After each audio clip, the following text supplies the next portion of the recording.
Hey there, I'm Mary Beth Bond, the author of 7 travel books, founder of GutsyTraveler.com, and the travel expert for Ask.com.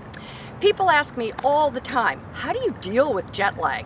I've been around the world 5 times to over 100 countries, and I'm always trying to perfect that.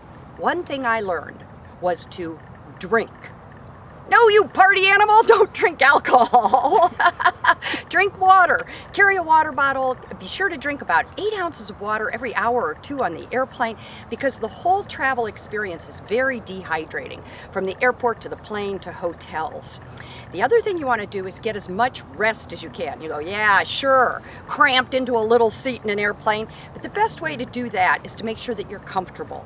Planes can go from chilly to hot, so be sure to have a jacket.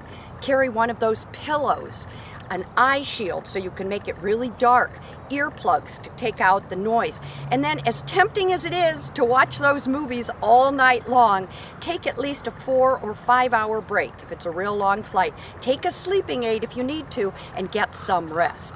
Then when you arrive at the other end, be sure to go outside, get into the sunshine, do a little walk, because that will help reset your inner circadian clock.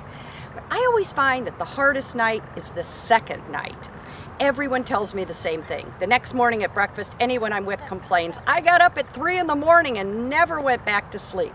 So the second night in a place, you might want to consider taking a homeopathic thing like melatonin or a sleeping pill.